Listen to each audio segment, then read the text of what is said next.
Hello साथियों, मैं धीरज आप सभी छात्र छात्राओं का आपके अपने यूट्यूब चैनल में स्वागत करता हूं। साथियों, जो हम डिस्कस करेंगे सामाजिक विज्ञान के क्वेश्चन पेपर के बारे में। सामाजिक विज्ञान का क्वेश्चन पेपर है साथियों, ये पेपर है 2023 का है। और आपको मैं बता दूं, कक्षा 10 में ऐसे क्वेश्चन देखने को मिलेंगे यूपी बोर्ड के एग्ज़ाम में। तो आपको इसमें 70 नंबर का क्वेश्चन पेपर देखने को मिलेगा और आपको 3 घंटे 15 मिनट का आपको समय दिया जाएगा।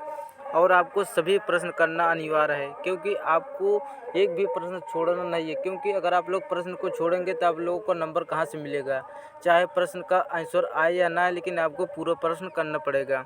और आपको 15 मिनट पढ़ने के लिए पेपर का समय दिया जाएगा। और आपका जो पेपर होगा वो खंड आ और बा में विभाजित रहेगा। जो खंड आ है उसमें आपको बहुविकल्पीय प्रश्न मिलेंगे 20 ठीक, क्योंकि आपका 1 नंबर का एक क्वेश्चन पूछा जाएगा। और जो खंड बा है उसमें आपको 50 नंबर का क्वेश्चन दिया जाएगा, जिसमें आपको उसका आंसर लिखना पड़ेगा। और आपको बताया गया है कि जो प्रश्न आप करेंगे उसके जो अंक होंगे वो सामने लिखे रहेंगे। जब आप लोग प्रश्न करेंगे, जैसे 2 नंबर का क्वेश्चन है तो आपको 2 नंबर उसमें लिखा रहेगा। उसके बाद आगे बात करते हैं कि आप लोग का इसमें जो है इंग्लिश में भी आप लोग पढ़ सकते हैं। साथियों, अगर आप लोग हमारे यूट्यूब चैनल को सब्सक्राइब नहीं किए हैं तो सब्सक्राइब कर लीजिए, क्योंकि ऐसे वीडियो मैं आपको यहाँ पर देता रहता हूँ।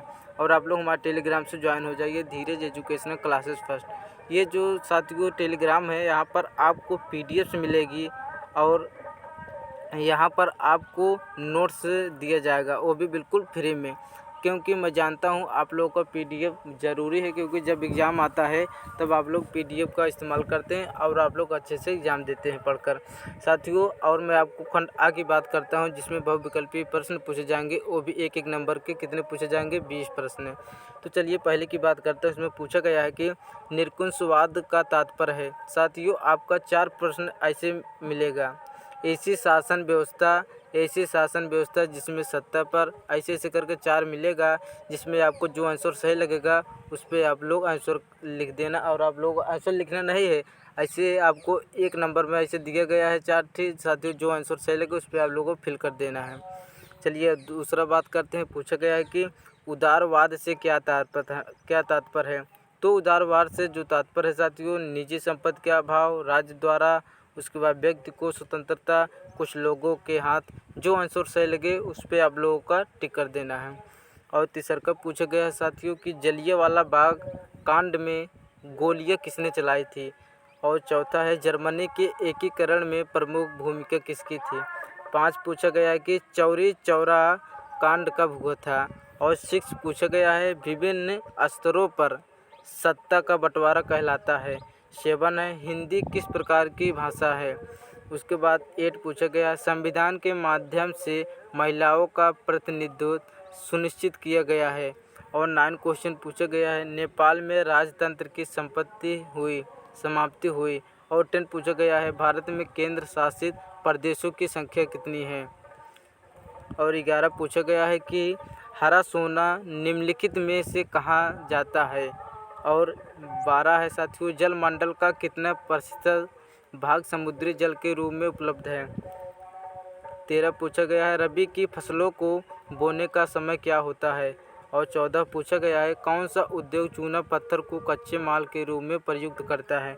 और जो 15 क्वेश्चन है साथियों पूछा गया है निम्नलिखित में से कौन सा आधारभूत उद्योग है। और 16 है सूचना का अधिकार अधिनियम कब पारित हुआ। 17 क्वेश्चन पूछा गया है भारत में आर्थिक उद्यीकरण की शुरुआत कब हुई। और 18 पूछा गया है विकास का महत्वपूर्ण घटक है। और 19 क्वेश्चन पूछा गया है कि जब एक देश से दूसरे स्थान पर एक स्थान से दूसरे स्थान पर व्यापार किया जाता है तो उसे क्या कहते हैं। और 20 पूछा गया है शिशु मृत्यु अनुपात निकाला जाता है। साथियों, ये जो मैं आपको बताया हूँ, अगर आप लोगों का इसका आंसर भी चाहिए तो हमारे टेलीग्राम से आप लोग ज्वाइन हो सकते हैं। और इसमें जो पार्ट ए जो मैं आपको बहुविकल्पीय प्रश्न बताया हूँ, अगर आप लोग इसको इंग्लिश में पढ़ना चाहते हैं तो आप लोग इंग्लिश में पढ़ सकते हैं। उसके बाद अब बात करते हैं खंड बा की। तो खंड बा उसको बोलते हैं पार्ट बी। और इसमें लघु उत्तरीय प्रश्न पूछे जाते हैं, जिसको बोलते हैं शॉर्ट आंसर टाइप क्वेश्चन। इसमें आपको एक क्वेश्चन जो मिलेगा साथियों 80 वर्ड को आपका इसका आंसर देना होगा। चलिए उसमें आपको पहला क्वेश्चन बताता हूँ। इसमें पूछा गया है कि यूरोप में राष्ट्रवाद का आशय स्पष्ट कीजिए। यूरोप में राष्ट्रवाद का आशय स्पष्ट कीजिए। अगर आप लोगों को इसका आंसर नहीं पता तो अथवा करके ये क्वेश्चन दिया हुआ है, जिसमें आपको बोला गया है कि 4 नंबर का क्वेश्चन आपको दिया जा रहा है। असहयोग आंदोलन के कारण तथा उसके प्रभावों का उल्लेख करें। तो आप लोग इसका आंसर लिख सकते हैं, और आप लोग इसका आंसर पूरा लिखेंगे तो आप लोग इसका कितना मिलेगा, 4 नंबर मिलेगा। अगर आप लोग आधा लिखेंगे इसका कितना मिलेगा, 2 नंबर मिलेगा। और आपको कितना शब्द का लिखना है, 80 शब्द का।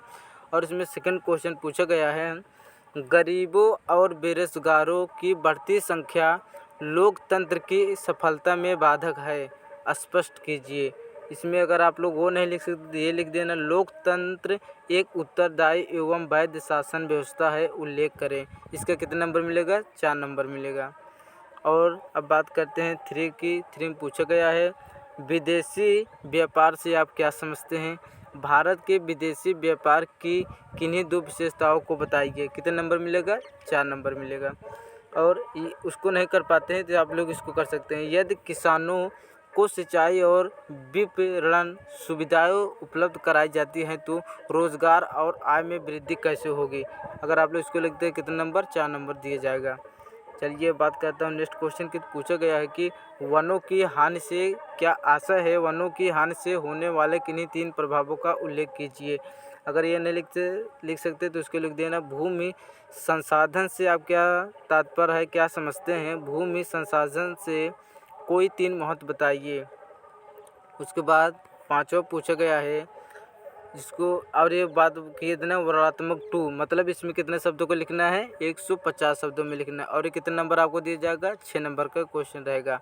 इसमें आपको बोला गया है कि प्रथम विश्व युद्ध के पश्चात होने वाली आर्थिक महामंदी के कारण की समीक्षा कीजिए।